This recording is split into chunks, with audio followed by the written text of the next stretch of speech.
Monumental Moments, where we live to multiply His movement. I'm Melissa Machenbacher, and this is a place we passionately pursue and proclaim Jesus.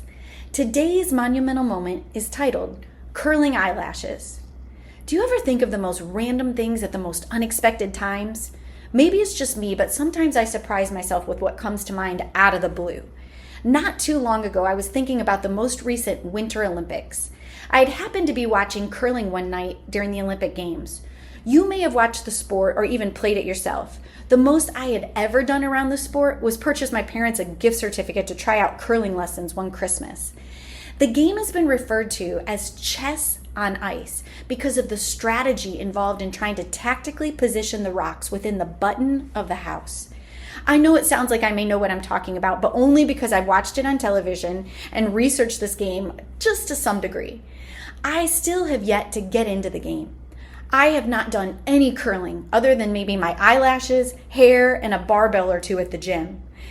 In the sport of curling, teams alternate aiming and sliding heavy granite stones down a long lane reaching nearly 100 feet of ice toward the target that's referred to as the house. While the granite stones that weigh just over 40 pounds are sliding down the cold ice, team members known as sweepers use brooms to induce friction on the ice and help sweep and direct the path of the stone to land as close to the target as possible. In some cases, the team aims for the center of the bullseye. Other times, they intentionally try to create a barrier for opponents to maneuver around. And in other situations, the team does all they can to knock the opponent's stones out cold and push them out of the way and out of the house so that they do not score. It's fun to watch, and I'm sure fun to play. Teams sure make it look easy at times, but you know that there's a lot of strategy and effort in every release and every brushstroke. There is even a science behind the ice. I've learned they use distilled water to prevent air bubbles to help provide the best possible surface for curling on thin ice. At the most random moment, I was reminded of a nail biter that I watched during the Olympics, and I could hear the play-by-play announcer say it again.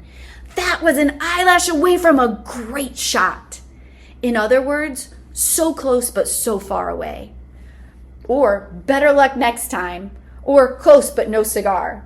That commentary was such a visual depiction of the moment and how close things really, really were. An eyelash away from a great shot. It was almost perfect, but it missed the mark. It could have been great, but it wasn't. I'm sure the Olympic athlete will remember that almost outcome for years to come. An eyelash away. Picture it. Curling isn't horseshoes and hand grenades, as some may say. Pinpointed accuracy counts. Curling officials even have specialized devices measuring to the micrometer or the thousandths of an inch. Talk about splitting hairs. Competitors practice repeatedly for victorious moments. An eyelash away from a great shot. That statement made its mark. It made me think of warriors in battle and skilled warriors and armies that fought in battles and conflicts that are mentioned throughout the Bible. I started researching some of the early battles recorded, and in some cases, we hear specific details regarding how skilled the soldiers really were. Did you know that the Bible talks about sword-wielding infantry and the best swordsmen? Sword-wielding infantry are soldiers trained for close quarter combat. They're trained to dominate tactical environments. Some soldiers are referred to as being ambidextrous and having such accuracy as to sling a stone and not miss a hair. That's precision. These men were trained for battle. The book of Judges describes some of these fierce warriors in Judges chapter 20, verses 14 through 17, which says, Then the people of Benjamin came together out of the cities of Gibeah to go out into battle against the people of Israel. And the people of Benjamin mustered out of their cities on that day 26,000 men who drew the sword, besides the inhabitants of Gibeah, who mustered 700 chosen men. Among all of these were 700 chosen men who were left-handed. Everyone could sling a stone at a hair and not miss. And the men of Israel, apart from Benjamin, mustered 400,000 men who drew the sword. All of these were men of war. Battles were fierce then, and they still are today. Amongst all the physical wars and rumors of wars, we're in the midst of an intense, ongoing spiritual battle that requires the utmost engagement and awareness and precision. Ephesians 6:12 describes the struggle that we are up against with the spiritual forces of evil in the heavenly realms.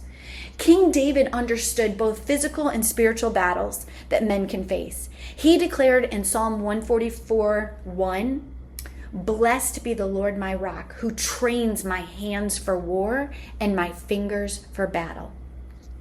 Are you prepared for the battles you are facing and those around you and that are ahead of you?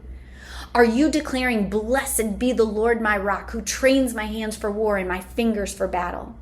Are you surrendering your life completely to Jesus and allowing God to train you for the spiritual battles that we're in? Are you prepared to sling a stone at a hair and not miss? Or sling a stone, for that matter, and not be an eyelash away from a great shot? What does God want to teach you today as a warrior? Is it perseverance, precision, faith, accuracy, repetition, determination, or something even more specific? Ask and expect God to hit the bullseye of your heart. How can you make monumental moments and live to multiply His name today?